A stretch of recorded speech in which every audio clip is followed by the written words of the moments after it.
دنیا میں 4 طرح کے لوگ ہیں، میں اور آپ جتنے یہاں بیٹھے ہیں کسی ایک زمرے میں ضرور ہیں۔ اب ہم نے یہ دیکھنا ہے کہ ہم کس گروہ میں ہیں، کس طبقے میں ہیں۔ فرمایا عبد رزقہ اللہ مالا و علما، پہلا وہ شخص جس کو اللہ نے مال بھی عطا کیا ہے، علم و شعور بھی عطا کیا ہے، فہم و ادراک کی دولت بھی عطا کی ہے۔ فہو یتقی فیہ ربہ، اور وہ اللہ سے ڈرتا ہے۔ علم جو دیا گیا ہے تو تقوی اس کی زندگی کا حصہ ہے، وہ مال کے معاملے میں بہت محتاط ہے۔ وَيَصِلُ فِيهِ رَحِمًا، اور وہ صلہ رحمی کرتا ہے، رشتہ داروں کے حقوق کا خیال رکھتا ہے۔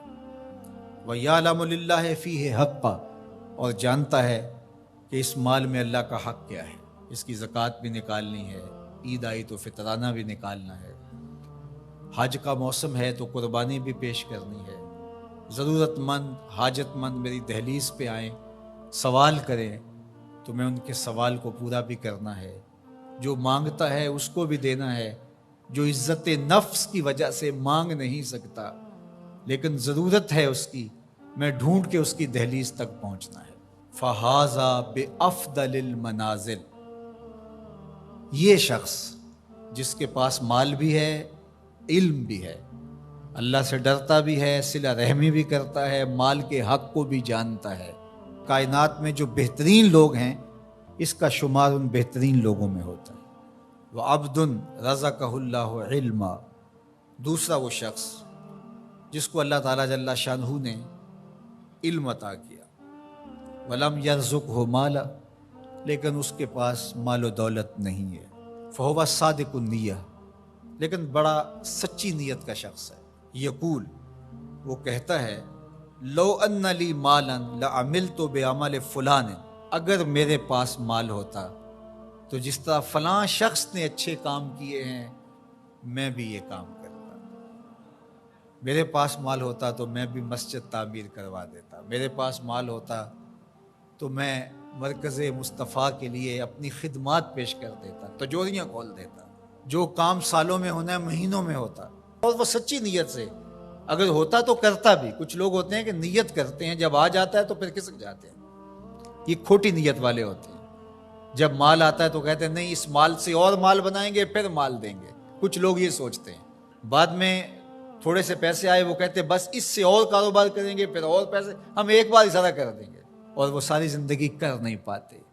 اور جنہیں نصیب ہوتا ہے وہ مزدوری کے پیسوں سے بھی 4 آنے پیش کر دیتے ہیں۔ اللہ اکبر۔ تو فرمایا کہ وہ سچی نیت کا ہے، اگر اس کو مال مل جائے تو وہ واقعہ ہی کر دے ایسا۔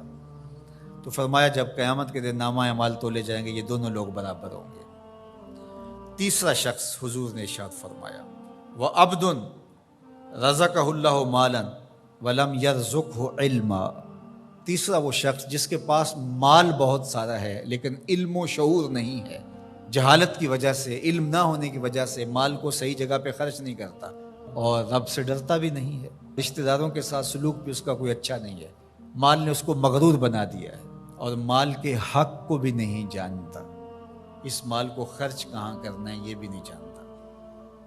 فَهَذَا بِأَخْبَثِ الْمَنَازِلِ، حضور نے فرمایا یہ خبیث ترین جگہ پہ کھڑا ہے۔ چوتھا شخص وہ جس کے پاس مال بھی نہیں ہے، جس کے پاس علم بھی نہیں ہے، اور وہ کہتا ہے اگر میرے پاس پیسے ہوتے تو میں فلاں کی طرح عیش و عشرت کرتا، میری بھی موجیں ہوتی، میرے میں کیا کمی ہے، تو وہ اس کی نیت کے ساتھ کھڑا ہو گیا۔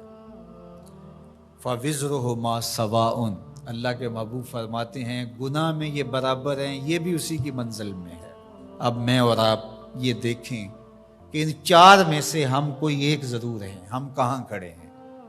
اگر پہلی 2 منزلوں میں ہیں، پہلے 2 طبقوں میں ہیں تو شکر کا سجدہ کیجئے، اور اگر دوسرے 2 طبقوں میں ہے تو توبہ کرنے میں دیر نہ کیجئے، رجوع اللہ کیجئے۔